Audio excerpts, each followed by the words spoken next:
जब तक जोड़ेंगे नहीं तब तक छोड़ेंगे नहीं, जब तक जोड़ेंगे नहीं तब तक छोड़ेंगे नहीं।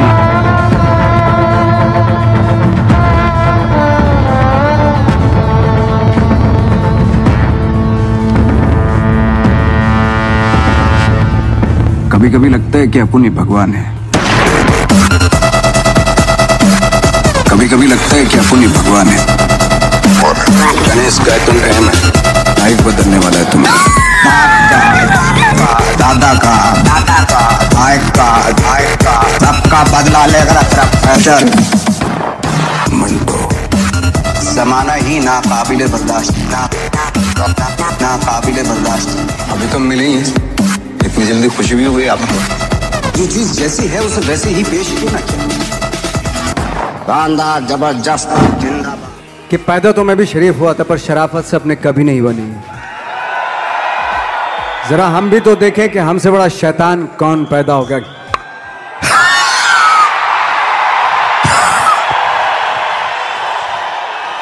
हमारे यहाँ जितने लोग यहाँ पे बैठे हैं ना नवाज, वो एक टर्म हम यूज़ करते हैं अपलाइन डाउनलाइन। जो ऊपर वाला है वो अपलाइन है, जो नीचे वाला है वो डाउनलाइन है। और सारे डाउनलाइन माँ बाप की तरह समझते हैं अपलाइन को। और जितनी आपने बातें बोली वो सारी कुछ यहाँ पे उसी तरीके से ही लागू होती है कि लोगों को ऐसा लगता है कि आप तो सक्सेसफुल हो तो हमको तो दे दो, कर दो, हेल्प कर दो, एक डीआर कर दो, कुछ नीचे डाल दो, जेनोलॉजी बढ़ा दो, मेरे प्लान्स कर दो। बट माँ बाप जो हम लोग हैं वो हर बार कहते हैं खुद करो, खुद सीखो, खुद समझो, खुद गिरो, खुद उठो। और जितने लोग यहाँ बैठे हैं वो बहुत बार गिर चुके हैं और हर बार उनको ये भी पता है कि गिरते हैं तो माँ बाप हमेशा होते हैं उठाने के लिए, बट गिरना ज़रूरी है। गिरना ज़रूरी, बिल्कुल बिल्कुल गिरना ज़रूरी है। कहते हैं ना कि फील्ड में रहोगे तो छक्का लगता है। क्रिकेट के हिसाब से देखें, पवेलियन में बैठ के थोड़ा ना छक्का लगता है, फील्ड में रह के छक्का लगता है। लेकिन यहाँ पे कुछ और लागू होता है, जैसे उसमें है जब तक तोड़ेंगे नहीं तब तक छोड़ेंगे नहीं। लेकिन यहाँ चूंकि टीम है पूरी, तो आप सब टीम का फर्ज बनता है उस डायलॉग को इस तरीके से बोले, जब तक जोड़ेंगे नहीं तब तक छोड़ेंगे नहीं।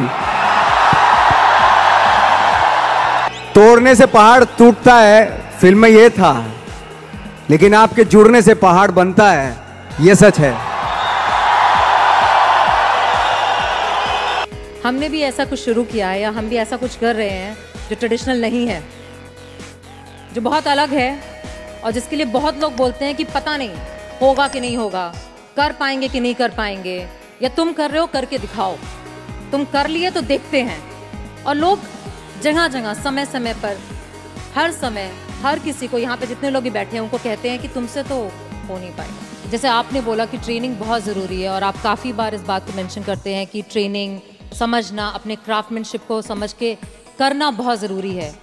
हमारे अंदर भी एक कल्चर है जिसमें हम कहते हैं कि साथ में बैठना, रहना।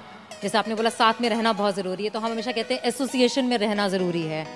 अच्छी तालीम पाने की तरह हम कहते हैं कि अपने बिजनेस को समझना, उसके अच्छे और उसकी बुराइयों को जानना बहुत ज़रूरी है।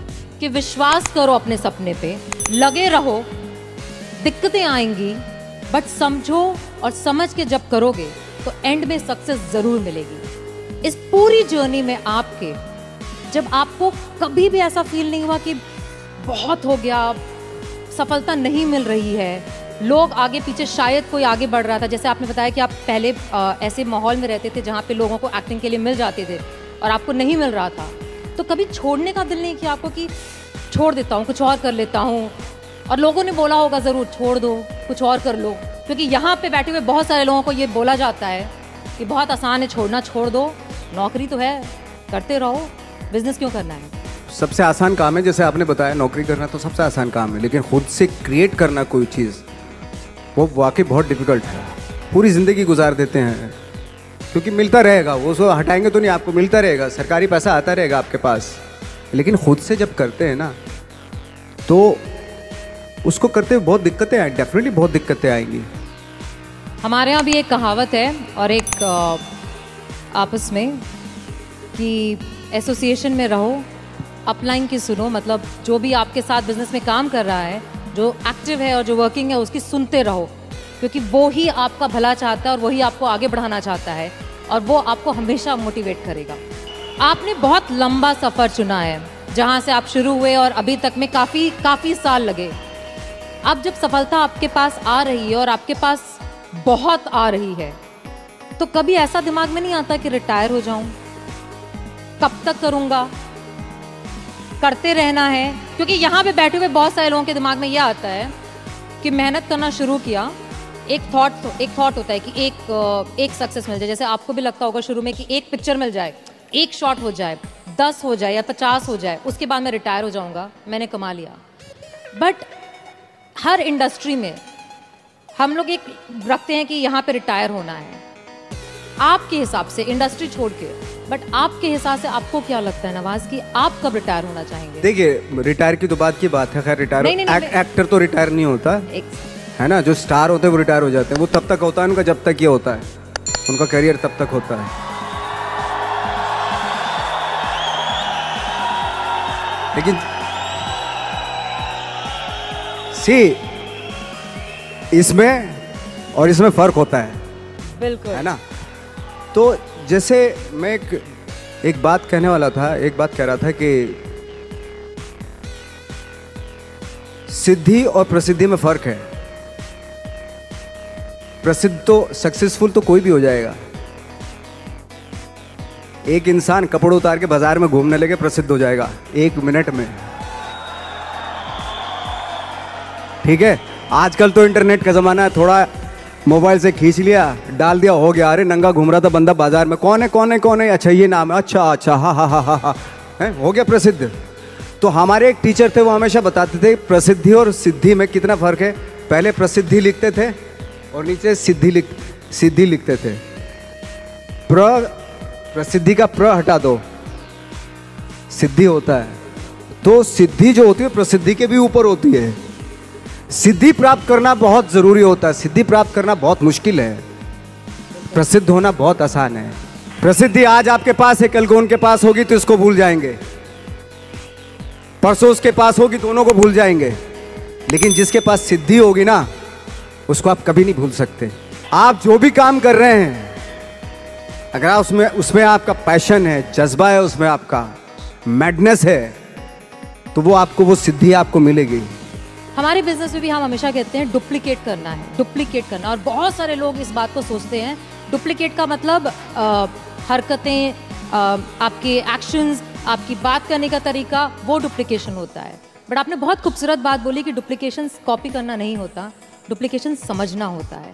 तो ऐसे बहुत सारे यहाँ पे बैठे हैं जिन्हें अपने ऊपर डाउट है, जिन्हें ऐसा लगता है कि मैं कर पाऊंगा क्या, जिन्हें ऐसा लगता है कि शायद मुझ में अब उस बात की एबिलिटी नहीं है या मुझ में कुछ है नहीं, मैं कम हूँ। और हम जब स्टेज पे आते हैं तो हमें देख करके लोगों को ऐसा लगता है, आपको देख के आज लोगों को ऐसा लगता है कि इसने तो कर लिया, मैं नहीं कर पाऊंगा। उसने वो कर लिया जो उसको करना था, है ना। आपको वो करना है जो आपको करना है। अगर आप ये सोचेंगे कि उसने जो उसको करना था उसने कर लिया, अब मैं क्या करूं, तो फिर तो आप कुछ नहीं कर पाएंगे, क्योंकि आप तो फॉलो उसी को कर रहे हो।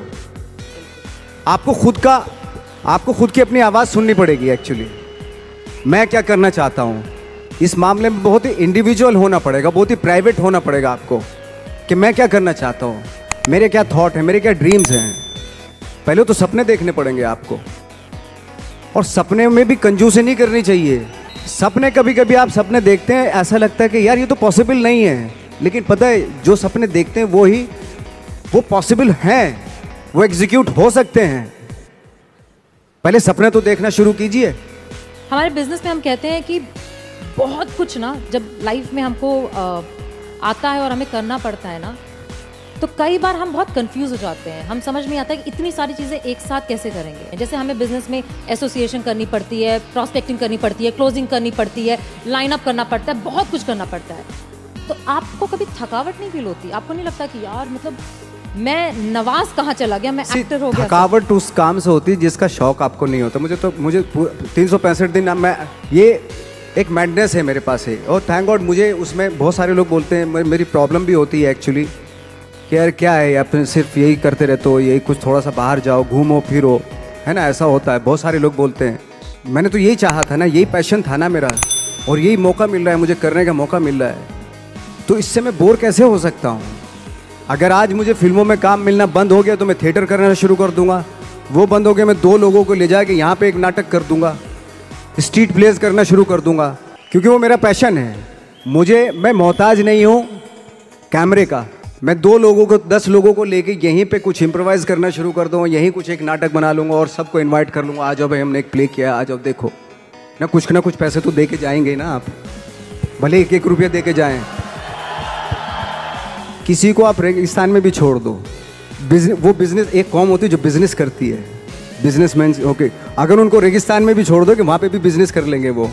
हम लोगों का था कि इतने बेशरम हो गए थे हम लोग, जब बोलते थे ना हमसे कि यार मुश्किल है, हम तो मैंने कि बेशरम बनना पड़ता है, बहुत ज़रूरी है।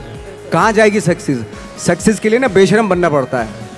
ऐसा बन जाओ कि सक्सेस भी शर्मा जाए। अगर मैं दिल से बोलूं तो नवाज, यहाँ पे बैठे जितने भी लोग हैं, और जैसे मैंने आपको बताया, हर इंसान के पीछे एक कहानी है कि वो कैसे यहाँ पे आकर के बैठा है। और पैसे, परिवार, हर तरीके की, लोगों के कहने की, बोलने की, हर तरह के चैलेंज जो सोच सकते हैं, मैं गुजरी हूँ, ये गुजर रहे हैं। और यहाँ पे बैठे जितने लोग हैं ना, उस चीज़ को करने से इतना डरते हैं, जो आपने इतनी खूबसूरत बात बोली कि अगर हर चीज़ जो चाहोगे वो इसलिए दे दोगे क्योंकि तुम भागना चाहते हो। एग्जैक्टली, बिल्कुल, तुम छोड़ देना चाहते हो अपने पैशन को, बहाना है ये। एब्सोल्युटली, यही जैसे आप बता रही हैं कि मेरी एक फ्रेंड हैं, उनका जब बच्चा जिद करता था, मामा मुझे बैट चाहिए, क्रिकेट का बैट चाहिए, तो वो माँ पता क्या बोलती थी कि जाके पूछ क्या कितने का है। तो जाता था, बाजार जाता था, वो पूछ कर कितने का बैट है, उसने बोला 300 रुपये का बैट है। बोले, और जब माँ से बोलता था कि मामा 300 रुपये का बैट है, तो दोबारा माँ उसको क्या टास्क देती मालूम है? उसको बोलती थी जा अब पूछ क्या कि डिस्काउंट कब मिलेगा इसके ऊपर। तो दोबारा जाता था वो उसी शॉप पे, अंकल ये डिस्काउंट कब आएगा इसके ऊपर? बेटा 3 महीने के बाद आएगा इसके ऊपर डिस्काउंट। तो माँ बोलती थी अब बेटा 3 महीने डिस्काउंट आ जाएगा ना तभी लेना। तो 3 महीने तक वो बैठता था। पेशेंस, ये सारी चीज़ें सिखाना, वो आप लेने को तो दिलवा सकते हैं, तभी दिलवा सकते थे, लेकिन उसके जो 3 महीने बीते उसमें पेशेंस में, वो आगे उसकी लाइफ में काम आएंगे। एक डायलॉग है, ये जो बातें मैंने जितनी भी की, मैंने शायद इसलिए की क्योंकि मेरा वो थॉट है, और उस थॉट का सार है जो माझी पिक्चर में था कि भगवान के भरोसे मत बैठिए, क्या पता भगवान हमरे भरोसे बैठा हो। क्योंकि भगवान भी वेट करता है, भगवान वेट करता है, ये खड़ा होके कुछ करेगा तो मैं इसका साथ दूंगा। घर में लेटे लेटे रूम में भगवान भी साथ नहीं देता उसका। जब आप पक्का इरादा करते हैं और घर से निकलते हैं, सोचते हैं वाकई कुछ करना है, तभी भगवान साथ देता है। जो घर में घुसे रहते हैं उनका भगवान कभी साथ नहीं देता।